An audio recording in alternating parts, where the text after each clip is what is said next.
iragenda ikora ku buri muntu wese. Imana iramusubije ngo ntabwo ije guhanagura amarira ahubwo ije kuyakamya.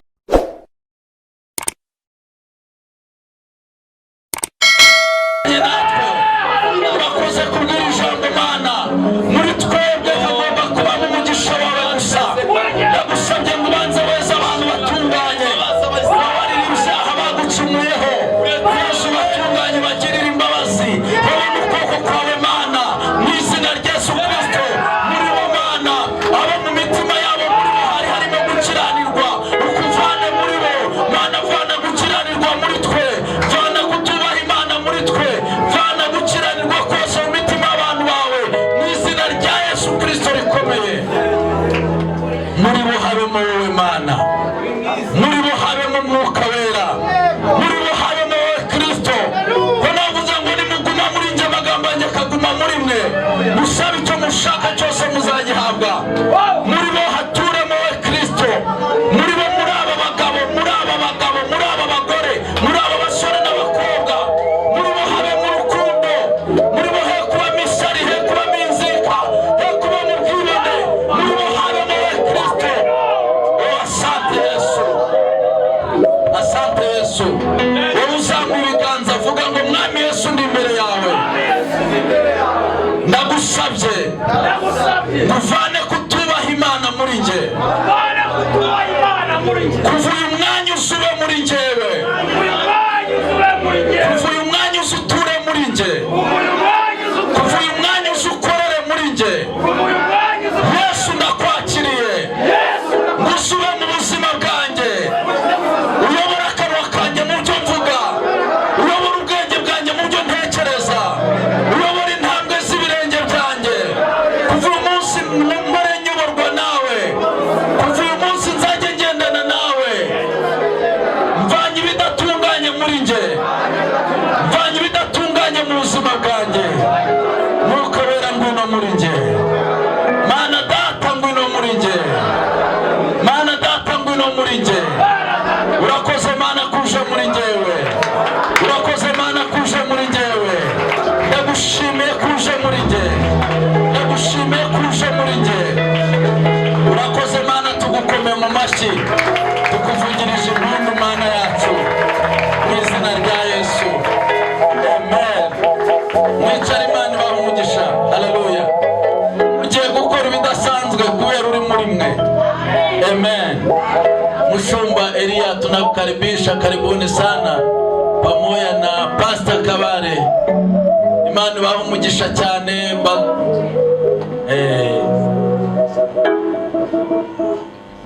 Nimesikia mimi napanda mwingine viwango. yewe ubwanjye numvise nzamutse mu yindi ntera mu kindi kirere. Ningetaka nao upande mwingine viwango. nanjye mwifurije ko nawe wazamuka mu yindi ntera mu kindi kirere. Haleluya. Haleluya. Wakati amekuwa akihubiri, igihe yari arimo kubwiriza, nimeona Mungu iko nagusa kila mtu katika kichwa chake. nabonaga Imana irimo iragenda ikora ku buri muntu wese. Nimeona kitambaa keupe sana, nabonaga igitambaro cy'umweru cyane kiko nakuye kunaingia ku macho, inatosha machozi. icyo gitambaro yagikoreshaga ku maso ya buri muntu wese ahanagura amarira ye. Mimi nauliza Mungu, mbaza Imana, Mungu ananiambia hata bapanguza machozi, hata panguza machozi, lakini anakuya kausha machozi. aravuze ngo Imana iramusubije ngo ntabwo ije guhanagura amarira ahubwo ije kuyakamya. Haleluya. Haleluya. Kitu Mungu ananiambia zaidi, ni hari ibindi birenze ibyo ngibyo Imana imbwiye. asituogope Mungu, arambwiye ngo tutinye cyangwa twubahe Imana, tuishi maisha ya utakaso, tubeho mu buzima bwera cyangwa bukiranuka. tuko mwakati za jioni, turi mu gihe cy'umugoroba, buragorobye mbese. kumbe uchikaze umunyoko hapa, wowe uranga wikomeze cyangwa ukomeze, ogopa Mungu, wongere utinye kandi tembea sawa sawa na mapenzi ya Mungu. ugendere mu rukundo rwuzuye rw'Imana. Haleluya. Haleluya. Roho yako ikushuhudie, umutima nama wawe cyangwa umutima wawe ubwawo gutangira ubuhamya, ikushuhudie kama umeokoka, umutima ukwemeze niba warakishijwe by'ukuri, ikushuhudie kama umeacha dhambi. umutima nama wawe cyangwa umutima wawe utangira ubuhamya ko waretse ibyaha. Mimi naweza kushuhudia siku yote, yewe nshobora kugutangira ubuhamya ariko sinakuzi, lakini roho yako inakujua, ariko umutima wawe urakuzi, roho yako inajua uko nani, umutima wawe urabizi ngo uri muntu ki. Leo Mungu atatubariki sana. Uyu munsi Imana iri buduhe umugisha cyane. Acha nikutangazie ibada ya jioni. Reka ngutangarize uyu munsi w'uyu mugoroba itakuwa ibada ya baraka. Buraba ari ubuhanuzi bw'umugisha gusa. Ule mama wanavala kitambaa kya mweupe asimama. Mama tezi igitambara cyo huyu hapa tu. Wowe mama. Uko na batoto bako humu. Hano harimo abana bawe bari manga muri terena. Yo, Bwana Yesu asifiwe. Asante. Mungu akupiganie. Imana ukurengere. Na ujikaze jioni uwaalike wafike. Abo bana bawugerageze buryo cyubararika baze kuboneka amateraniro ya nimugoroba. Niko naona banafungiwa makamba. Hari aravuze ngo arimo arabona babafungiye cyangwa se banafungiwa makamba. Amakamba yabo araboshye. Cyangwa baboshwe n'imigozi. Haleluya. Amen. Banaweza fanya binyabataki wafanye mu roho yabo. Ibyo bakora ibintu badashaka mu mitima yabo ariko bakisanga babikoze. Natazama wajukuruza kunyumba wa wajukuu. Ndabona buzukuru mu rugo nabuzukuruza. Lakini haiko mapenzi ya wale watoto wangetaka bakuletee wajukuu. Ntabwo ari ubushake bw'abana bawe kugira ngo bakuzanire tubite ibinyendaro ari cyo bitwaye. Abo bana abuzukuru wawo ya ntabwo ari ubushake bwabo. Lakini ni kamba za kimashetani na za kijamii. Ningoyi z'umwanzi za Satani zibatera gukora ibyo ngibyo. Sisi nabafunga. Nizo bashwe nazo. Tafuta bapende Yesu sana. Gerageza buryo cyubakundisha cyangwa basengera kugira ngo bakunde Yesu cyane. Na bitatokea kuweye. Kandi biraturuka kuri wowe. Ukapenda Mungu. Nukunda Imana. Na unatumikia Mungu bien. Ukanakorera Imana neza. Nabo batatumikia Mungu. Nabo babo bazahindukira bakorera Imana. Na batapenda Mungu sana. Kandi banakunde n'Imana.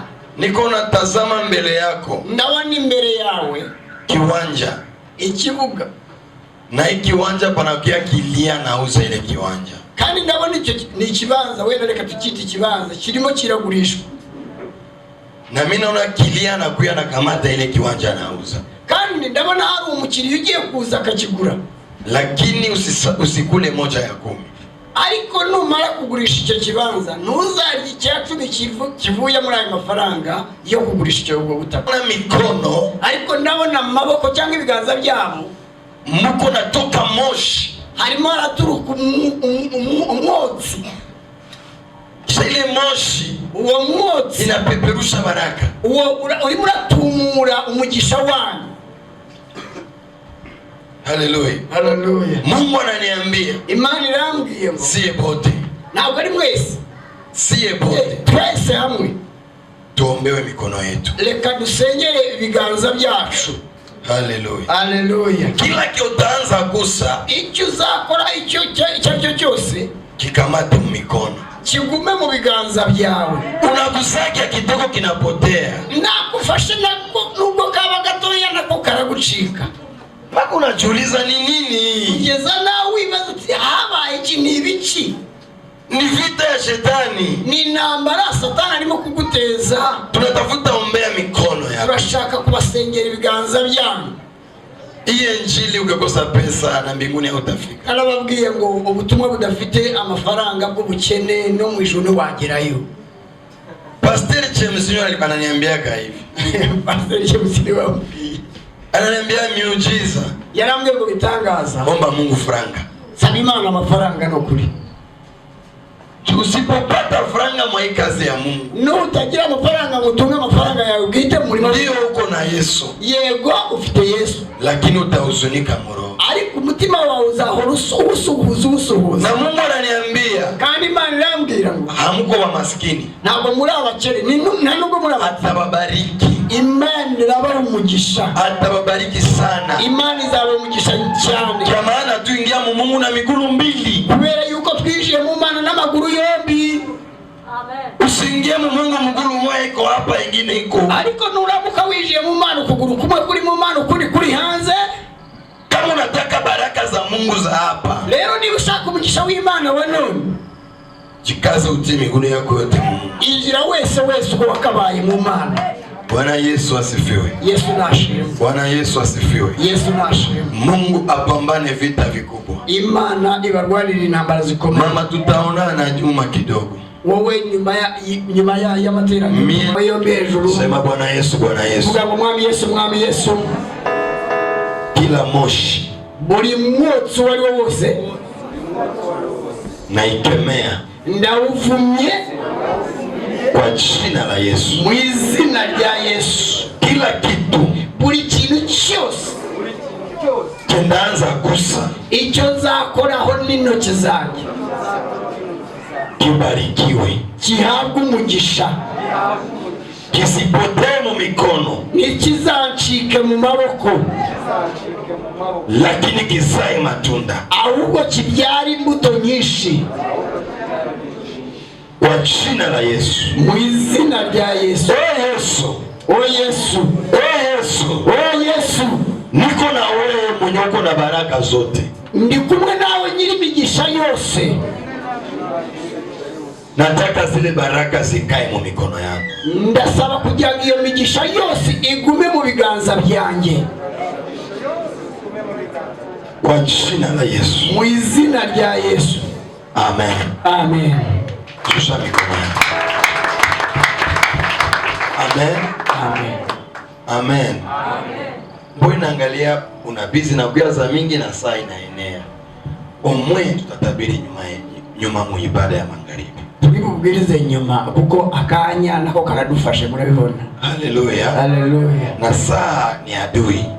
Akandi isaha igihe nacyo n'umwanzi wacu. Kumbe ukitaka ukweta shiri kule mbele, nushaka kujya imbere ukweta shiri sana, ube mukire n'umutunzi, uwezake heshimia saa, uwezake kuheshimia saa, ube umuntu wishima cyangwa wubahishwe cyane, wubahiriza saa, wubahiriza igihe. Amen. Na ukataka ukwe maskini, nushaka rero no kuba umukene, Bwana zarau saa, wewe suzugura igihe cyangwa ukoresha nabi igihe cyawe.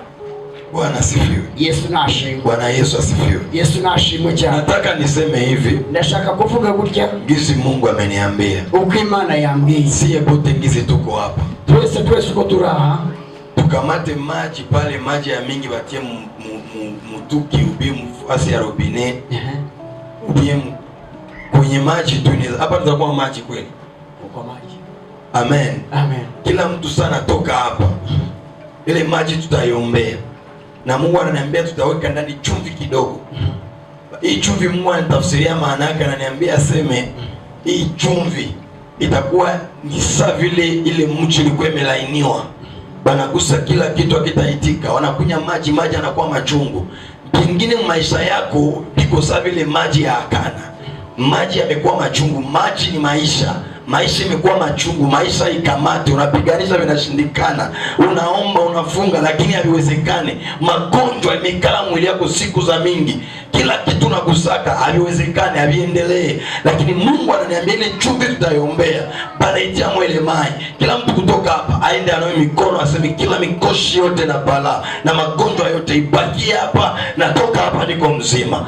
Mungu ananiambia kuna temwanyaje itakuwa baadhi ya mimi kutoka hapa. Amen. Nikatoka hapa kuna wengi watashuhudia. Na hata katika ibada ya magharibi kuna wengine hapa watu mbili wanagonjwa, nitawaambia mwende mjipimishe kwenye hospitali. Leo mwende mjipimishe, mulete marezi. Yesu nashimwe. Itika amen. Kitu kia pili Mungu ananiambia, cha kabiri Imana imbwiye, Mungu anasema hivi, Yesu arambwiye ngo hizi tuko hapa, uko turahanga hautavuna kinyo kupandaka, ntabwo uzasarura buri cyo cyose wabibye. Kila mtu mwiko hapa. Buri muntu wese Ajibabozeni aliko na maongezi na wewe. Nugende uyarabi Kiswahili aracyo nagende gusa. Bwana Yesu asifiwe. Yesu nashimwe. Kila mtu mwiko hapa. Uwo ari we wese uraha akamate envelope. Afate envelope ibahasha. Kama tuko hapa na envelope tunazikamata. Niba zirahangaho izaranga turi bari kuziduhe. Unaandika ndani jina lako. Wandike kuri iyo envelope izina ryawe. Mule ndani hivi. Muri iyo envelope unaandika mimi nakatai magonjwa. Wandike icyifuzo cya urugero uvuge ngo iyi ndwara ndayanze. Useme baba mimi nakatai ubushomeri. Cyangwa se wowe uvuge ngo muri iriya basha ushyiramo agapapuro kanditseho ngo ubushomeri ndabwanze. Unasema baba mimi nakatai upangayi ya kupanga manyumba. Cyangwa niyandikaho ariko wanabyandika byose ibintu by'ubukode no gukodesha amazu genda byanze. Kisha unakamata ile envelope. Iyo envelope iyo basha rero uyizane unailetea hapa magharibi. Uyituzane hangari mugoroba. Pako kitu Mungu atafanya kwako. Hari ikintu Imana iri bugukorera. Bwana Yesu asifiwe. Yesu nashimwe. Unipatie zile envelope kama ziko hapa wala muuze itakuwa ya maana. Ziba yaranga bazituzanira ariko zidahari buri muntu wese na ari bwigurire birabari by'agaciro murakoze. Siebo baneze ndatuziya tusiebo. Ntabwo twabagurira mwese birumvikana buri muntu wese yigurira envelope ye. Tupatie envelope. Shakira envelope, shakira envelope. Hii ni service Mungu anatafuta saidia ndani watu wengi. Iyi ni service cyangwa se n'uburyo Imana igiye gufasha abantu benshi n'uburyo Imana igiye gufasha abantu benshi. Siseme hivi juu ya kutafuta pesa. Oya ntabwo ibi ngibi ndimo kubikora kugira ngo nishakire amafaranga. Mungu ashanipatia faranga. Ngiye Imana yamaye umugisha yamaye umukire.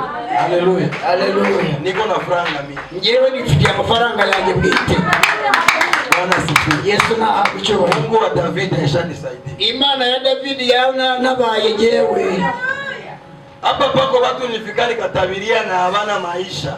Hari anga urugero hari abantu nigeze manure nta buzima bari bafite iyo gihe. Lakini sasa bashapata maisha. Ariko ubu ngubu ubuzima bwarahindutse bihereye igihe navuganira. Hapa ataba pepe. Arabaranga babizi bakamuri Imana icyuma. Haleluya. Siko nabii wa kusema benye habitafika. Oya genda ngo n'umuhanuzi waruri ibintu bitazasohora. Niko nabii mimi nasema kitakuwa. Ngewe ndi umuhanuzi uvuga ibintu bigasohora. Na nikatoka mtajua nabii alikuwa na siri. Ni ngene nisubiri watu kuzamenya yuko hano mwari mwasuwe n'umuhanuzi w'Imana. Haleluya. Haleluya. Kila kwa mimi naikala. Aho ngeze ayo hose. Hata Mkongo. Niyo yaba ari muri Kongo. Mimi nasifia Mungu wa wangu David. Ngewe nubaha Imana ya data David. Haleluya. Mimi namsifia sana. Iyo Mana ndayubaha cyane. Pamoja na wapasteri Israeli wakati baliniombea. Na abapasteri Israeli je basengeraga ngapfuka bakasuka amavuta iyo Mana ndayemera. Na kutokea ile siku maisha yangu ishabadilika. Wewe je banyimikisha amavuta ubuzima bwanjye bwarahindutse pe. Bila cha kushitapa. Na ndugaru finda. Haleluya. Haleluya. Leo mimi naweza kuwa na mtu mweko na shida, mimi namwambia uko na shida ya nini? Uchuruzi, kamata franga uende churuzi.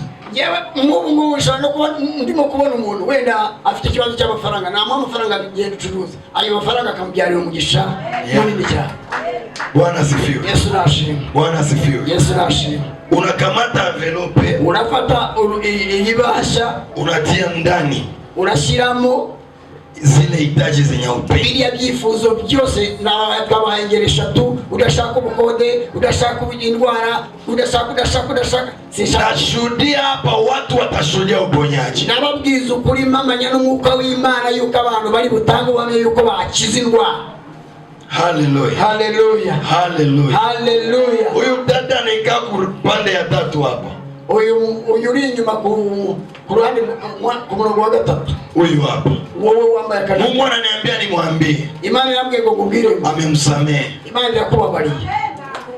Na amekuandika kitabu uzima. Izina ryawe Imana yanditse mu gitabo cy'ubugingo. Na Mungu ananiambia hivi. Kandi Imana yambwiye wako magonjwa ulikuwa nayo. Kandi hari indwara wari ufite. Mungu amekuponya leo. Imana iragukishije no. Toka hapa uende upime. Wewe wenda uje ntuvanga uje uzagende wipimishe kwa ukakutana ungaliki na magonjwa fulani, nusanga urasanga na ndwara ufite, ukiwa nipige maisha ukutana uko na magonjwa, nubona ukifite ndwara uzana mabuye uyamutere na asema vile tu wakati apostol amekuwa na ubiri, igihe cyo nababwiye ngo igihe apostol yarimo kubwiriza, niliangalia vitu sa vile moshi vinatoka mwili yake mzima, njewe nabonaga ibintu bimeze nk'umwuka cyangwa imyotsi iva muri we. Wakati mimi nauliza Mungu, mbaje Imana, Mungu ananiambia nimemponya. Imana irambwira ngo namukishije. Haleluya, haleluya. Na mimi naangalia na kuletea mtu, lakini mtu mnapatiana naye ambi na huko unacheka. Nabonaga muzari umuntu hanyuma umuntu ukayambirana urangije nyine uraseka. Pako mtu wa maana Mungu anakuletea. Hari umuntu w'agaciro cyangwa w'umumaro Imana ikuzaniye. Pako mtu wa maana Mungu anakuletea. Imana ikuzaniye umuntu w'umumaro ku buzima bwawe. Narudia hapa na kuna noshabitangaza hapa ku mazabao. Azagaruka ngana ufite ubuhamya ibitangaza by'Imana yagukoreye. Haleluya. Haleluya. Haleluya. Haleluya. Iyi envelope cyangwa ibibasha ninaziombea, ngiye kuzisengera kwa jina la Yesu Kristo, mu izina rya Yesu Kristo, Mungu wa David, Mana ya David. Tunaombea hizi bahasha, tunasengera amabasha, mwataikamata buri muntu wese uyakire, akatia ndani hitaji, agashiramo icyifuzo cye, ile hitaji yende icyifuzo apate majibu, abone igisubizo. Kama ni magonjwa, niba ari uburwayi, ile magonjwa ipone, ubwo burwayi bukire kwa jina la Yesu, izina rya Yesu, kwa jina la Yesu Kristo, izina rya Yesu Kristo. Mungu wa mitume, Mana y'intumwa, Mungu wa manabii, Mana y'abahanuzi, ujitumikie ubakorere kila yeyote, buri kimwe cyose watagusa kwa hii envelope, buri muntu wese uri gukora kuri Baba, Mana data, Bwana, mwami w'abantu, leo uyu munsi mwatagusa hii envelope, buri muntu uri gukora kuri hii envelope, natia umuvitu, natia umuheshima, ushyiramo icyubahiro, natia umukazi, yaba ari mu kazi, natia umuponyaji, ashyiramo gukira kwa jina la Yesu Kristo, izina rya Yesu. Amen. Amen. Mungu atusaidie. Imana idutabare ture. Mwambie siri moja. Reka nkubwire ibanga rimwe. Ipo siku moja hivi, hari umunsi umwe nilikuwa niko Kongo. Nari ndi muri Kongo. Tunamaliza priere maombi. Warangije amasengesho. Pale wakaniletea mtoto. Bazanira umwana muto. Amekufa. Yari yapfuye. Ule mtoto, uya mwana, nikamwombea. Ndamusengera. Akalamuka. Arazuka. Bazi ya kulamuka. Hanyuma maze kuzuka. Sa kesho. Obukeye bwa. Bakaniletea sa mwingine. Banzanira none ubundi. Anafanya siku 4. Yari amaze iminsi 4. Mu morgue. Ali muri morgue mu buruhukiro. Amisha kufa. Nawe yari yapfuye. Nikaomba. Ndasenga. Ndasenga. Wapi? Reka da. Haleluya. Haleluya. Haleluya. Haleluya. Pourtant pale habari zilikuwa zishatembea kama miujiza iko naanza ombea watu wanafu. Ya makuru yuwa mwamna wakize amakuru yari yakwiriye ahantu hose yuko miujiza azura bapfuye. Kumbe haiko mie ndio mimi nafanyia miujiza. Kumbe ntabwo ari giye gukoresha ibitanga. Kumbe ni Mungu wa mbinguni. Ni Imana yo mwijuru. Sasa mie na kuyuwai. Yewe n'ubiyemezi nikashileta. Na ndizana ndani. Na tumaliswahili safi. Na ndizana n'ibiswahili byinshi cyane. Mwana wenu bado ajafa. Umwana wanyu. Babyeyi, mwana wanyu ntabwo yari yapfa. Utoshe hizi babashe hapa. Mukore ibi bintu byose. Mina yangu vilikuwa jana. Ngira ngo byabaye ni mugoroba. Ndio bitakuwa sasa na nibyo biri bube n'uwo munsi. Bwana asifiwe. Yesu nasi. Niliomba. Narase. Omba. Nase. Wapi? Iranga. Mungu akaniambia, Imani yangu Elia haikuonyo unafanya kazi. Si wewe ukora ibyo. Mimi tu ninafanya kazi. Wewe ukora akazi. Na sitamrudisha. Nange sindi mumuzure. Nikasema maraba haya hii. Tekereza ndambya mana kugoze zisoni. Bamisha tosha mabashi. Abantu bamaze kutagaza amakuru y'ibyo y'ibyabaye ni mugoroba. Nilishamwambia pasule sanduku bayiuza. Isanduku bayisataguye ibibaho babijugunye hili. Ndafanya nini? None urabona nakora ikimana. Bakaubia mama moya hivi. Haza umubyeyi umwe noneho. Akasema. Aravuga. Muite pastere miujiza. Muhamagare pastere miujiza. Juma anaweza ponya ule. Ni ushobora gukiza umuntu wapfuye. Bakamushibira. Bakamushibira. Baramusubiza. Ase miujiza ndio mwiko muli. Aravuga ngo niwe uri kumwe nawe hariya. Haleluya. Amen. Haleluya. Haleluya. Sasa nimshibia vile. Bamusubije gutyo. Akawaambia. Arababwira ngo maraba kama haponi ule mtu. Niba uwo mwana atabashije gukizwa na ule kama afufuke. Niba uyu mwana atazutse kubera manake hamuna bahati. Na mugisha mufite na mahirwe mufite.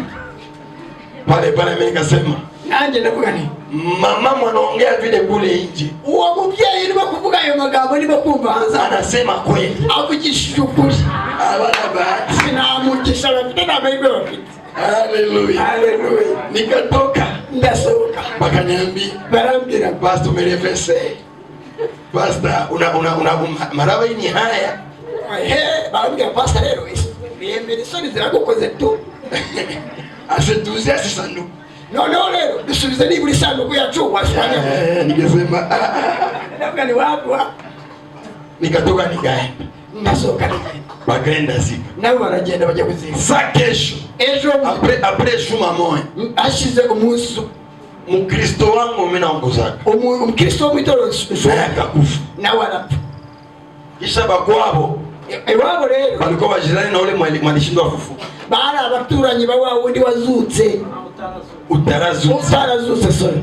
Kisha bakijia unaniambia. Baraza barambira. Pastor. Maraba sisi tuko na bahati. Twego waravuze ngo namugisha dufite na mahirwe dufite. Twebwe dufite amahirwe. Okay, twebwe dufite amahirwe. Bale njoo bakuwa na bahati. Bali nibo badafite. Lakini sie wetu anaombea mkanisa yeye unaongoza. Twebwe yuko n'umukristo wawe. Asa hata sikio. Sasa niyo byagenda bite. Siku mwingine alifufuka. Sasa ntabwo ari buzuke. Sorry, wundi we yarazutse. Haleluya. Haleluya. Nikasema hapana. Ndavuga ngo ya. Mimi nagonjwa. Ndarwaye. Kichwa kinaniluma. Umutwe urandya. Wakaniambia hapana. Ndavuga ngo oya. Tutaenda. Oya turajyana. Wakanibeba. Barangurura barajyana. Sasa mimi nafika pale. Mageze. Marazi kuambia shushe bashe, bapasule sanduku. No, nje kuambia ngo sanduku muyisatagure oya. Nikafika sasa mimi naenda tuzika. Naje nk'umuntu ugiye guhera. Mimi nakuwa sasa mimi naanza muombea hivi acha mtia mapamba huyu. Na bali bamaze kumushyiramo ibipamba manga ndi umusengere gusa umuntu ugiye gushima. Pale kasikia nafata. Amen. Ako kanya ngo aritsamura. Nikasema ndio baba. Nakuwa ndio bwana. Utafanya leo muujiza. Kwa vitangazo usi. Haleluya. Nikiambia watoto kulalia mtoke nje. Ndabwira abantu bari kukurira aho ngani musoke. Mungu wa baba yangu David mnatafuta muone. Imana ya data y'umushumba wanjye David iri muzuri. Nikaomba. Ndasenga. Mtu akalamuka. Umuntu arazuka. Sali la muka. Hanyuma amaze kuzuka. Nikiambia watu. Mbwira abantu. Mwambie bajirani hakukuwa na bahati. Mubwire bari abaturanyi na mahirwe bari bafite nyine. Mungu alijia nisaidie. Imana yarajiranga. Mimi nasema hivi juu ya nini? Ibi bivugira iki? Baraka zingine. Imigishimwe ni azikuye juu ya maombi mingi. Ntabwo biza kuba amasengesho. Lakini tunakuya juu wakati imefika. Biza kubera igihe kiba cyageze. Na mimi natangaza wakati yako itafika. Navuga ngo umugisha igihe cyawe nikigera. Igihe cyawe kizagera. Igiye kugera nona. Haleluya. Mimi nakabule hizi envelope gizi. Na hizi envelope mtashuhudia. Hizi envelope mzapata. Hata kama hauna kazi. Niyo waba naka. Hata kama uko mgonjwa. Niyo waba urwaye. Umelia ndoa. Wabuze vitu maisha mekatala. Ubuzima bwaranze. Natangaza kama nabii. Ndatangaza katika mji wa Kigali. Mu mujyi wa Kigali. Mungu atakusaidia. Imana ukurenge. Na Mungu atakupatia. Imana yakusifu. Bwana Yesu asifiwe. Yesu nashimwe. Na kila mtu mweko hapa. Buri muntu wese atakamata kwa envelope. Ali ufate kuranga. Na ile maji tulizoanza tutaombea. Kandi ya maji tuli gusenge. Hautatoka na winao yako size. Na buri gusiyahoge nona. Tutainawa tutayombea. Bali kwa isenge abiyasenge. Magharibi. Ni mugoroba. Mbele uingie Mungu. Mbele yuko winjira. Utaanza nao pale. Ubanza gukaraba yo mazi twasenge ari mu munyu. Magharibi na 14. Ni mugoroba. Mwenye hata pia binamona. Uwa bitareba rero. Bwana Yesu asifiwe. Yesu nashimwe. Haleluya. President iko wapi? Umva arakubwira ngo umuntu utari buze ntabwo bimureba. Mwenye hata fika hata pata kweli ni. Umuntu rero utari buze ibyo ntabwo bimureba. Bwana asifiwe. Yesu nashimwe. Bwana asifiwe. Yesu ashimwe. Haleluya. Haleluya. Hii envelope utaikamata. Unaifata. Unaifangiza nimekuambia. Lakini batu ya kwanza ndapokea hapa. Ariko mbere abantu biwakire kano. Hata nikwambie ki unapanda ndio utavuna. Icyo uyibu bibe nicyo uzaza. Ukataka Mungu akupatie na wewe jifunze kupatia Mungu. Ni ushaka kimana igumugisha nawe witoze gutangwa. Ile ndio kweli. Niko kuri. Ndio papa alituambia. Nibyo data yatubwiye. Ukataka bakupende. Ni ushaka kukundwa ngo. Na wewe penda wengine. Nawe kunda abandi. Ukataka upate pesa za Mungu. Ni ushaka kuhagumisha wao. Unapana franga. No kwa muganga tutanga y'amafaranga. Ukataka na upate na uponyaji ya Mungu. Ni ushaka kubona kuchigwa nyingine muda jifunze kutoa na pesa. Nabo muitoze kutanga amafaranga. Haleluya. Haleluya. Haleluya. Haleluya. Wako mauti Mungu ameepusha mnyumba yako, shangilia. Imani kuyurufu mu rugo rwawe rushakwishima. Tena ushukuru Mungu. Kandi ushima Imana. Ungepoteza mtu wa maana. Kandi waruje kubuza kutakaza umuntu w'agaciro. Ungepoteza mtu wa maana bila kugonjeza. W'agaciro cyane. Angekwambia kichwa tu na niluma. Yari kukubwira ngo umutwe uri murangi. Ungeenda muzika. Anda kukanyo betapa. Mungu anakupigania vitu. Imani inakurwanira rero. Lord de siveni de tâche de bay. Mungu ananiambia hivi. Imani yambwiye ngo aseme nikwambie. Anambwiye mumubwire. Ananiambia nikwambie. Anambwiye mumubwire. Kutoka yako hapa. Kutoka tu hapa. Usotanga. Kutoka hapa. Unusoka hapana kesho. Sejo. Leo. Uyu munsi. Ushukuru Mungu. Ushimira Imana. Ushukuru Mungu. Ushimira Imana. Bangekuvalisha koti ya ujane. Bari kwambika ya myenda y'imageragere. Ya ujane. Ujane ni kufisha. Upakare. Wali kwambara umwenda w'ubupakare. Mungu anakushindania. Imana inakurwanira. Na ungelia sana. Kandi walikulira cyane. Ungesema Mungu unaniacha. Ukavuga ngo Mana warande. Mungu amepigana ile vita. Imana irwanya intambara. Mungu anapigana ile vita. Imana kurwanira intambara. Mungu anapigana ile vita. Imana kurwanira iyo ntambara. Jikaze jioni ya leo. Ni mugoroba ugerageze. Ingia na bibi yako huko. Uzane na madamu wawe hano. Pako kitu nakuambia. Hari ikintu ndi kukubwira. Kitu kia unabii. Kandi ni ikintu cy'ubuhanuzi. Itakuwa neema kubwa. Kandi birabe ari ubuntu. Na utazika. Kandi ntabwo uri buhambe. Mungu ananiambia. Imana irambia. Ameongezea bibi yako miaka. Imana imwongereye imyaka. Ameongezea miaka. Imana imwongereye imyaka. Lakini maadui ariko abanzi walitaka uzike. Barashaka ko washakana ko upakara. Mungu akupiganie vita. Imana ikurwanira intambara. Kamata hii envelope. Fati ya envelope wewe. Usiandike ndani vitu mbili. Na nuandike ibintu bibiri. Uandike tu ndani maneno tatu. Andika ibintu bitatu. Sema baba, mimi nataka nizeekake mpaka nywele zangu zikuwe hivi, mimi na bibi yangu tutembelee fimbo, mimi na bibi yangu na sikufake wala mimi sikufake mbele ya watu. Arakubwiye ngo wandike muri envelope cya mbere ngo ndashaka sishaka kuba gupfa nkiri muto, ndashaka kuzasaza n'imvi n'umudamu wanjye ntazasigaye n'umupaka nanjye, kandi tugene no kukabando kubera ko twakoreye Imana. Unanisikia? Ungelifanya kilio, wari ugiye gukora ikiriyo, ungepoteza franga ya mingi sana. Kandi ikiriyo cyari gutwara amafaranga menshi cyane. Lakini ariko juu ya shukurani tu ya Mungu, kubera ishimwe ry'Imana, wendetia mule 100,000 francs. Genda ushiremo ibihumbi 100 by'amafaranga y'u Rwanda.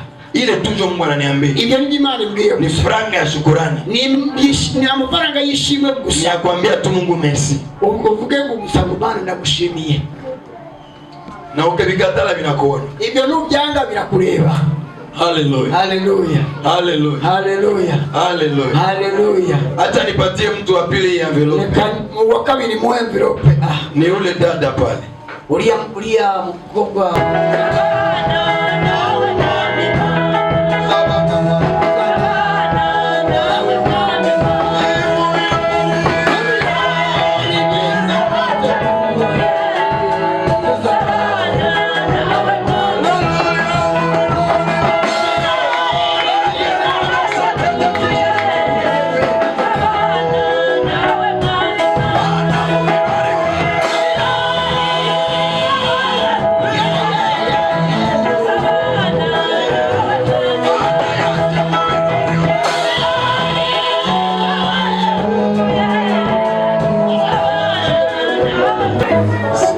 Nimefika mbele zako leo. Ngezi mbele yawe kano kanya.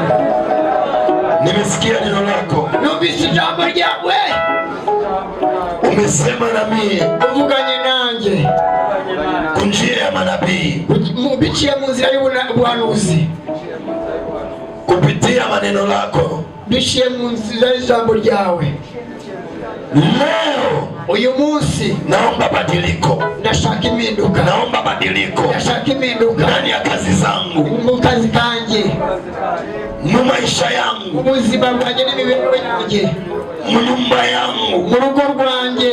naomba badiliko Ndashaka impinduka kwa jina la Yesu. mu izina rya Kila Yesu. mtu akiombee badiliko, karibu kwa Buri maombi. wese nasenge kugira ngo Imana imuhindurire ubuzima n'imibereho. Twese dusenge, twese dusenge, twese dusenge. Uri Imana, uri Imana, uri Imana, uri Imana, uri Imana, uri Imana, uri Imana. Uhindura ibyanze guhinduka. Ijambo ryawe turahinduye. Kanisa lako Bwana, wewe Kuna mazi wayahinduye, ahinduka amaraso. Wambia ukuntu wahinduye, hindurira amazi y'inzoka. Urahindura umurongo ukomeye, nanjye mpindura. Ndashaka impinduka, amazi y'isi bikugengera. Hindura imitekerereze yawe, hindura imipira yawe, hindura imipira yawe, hindura amavuga yawe, hindura ibirore, hindura imibereho, hindura isura, mu izina rya Yesu. Data Mana nzima kandi Mana igira neza, tuguciriye bugufi witeka kubona mwanya, tugushimira Data kubw'ibihe Mana bitambutse wabanye natwe witeka. Data tukuboneyeho n'umugisha kandi witeka uratugaburiye mwami, ndetse nyaguhora ku ngoma mwami udusubiramo imbaraga. Mana nsabiye umugisha iri teraniro, nsabiye umugisha buri umwe wese Mana washobojwe nawe kuguza imbere.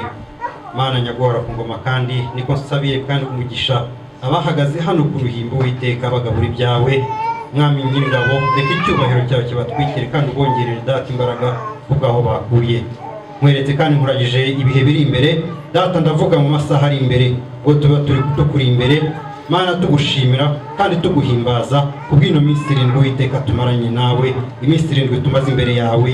Uyu munsi witeka Data biramenyekana kuri Imana ihindura, biramenyekana kuri Imana irema, biramenyekana ko uri Imana rurema, kandi bimenyekane witeka bibe gihamya ko uri Imana isumba byose.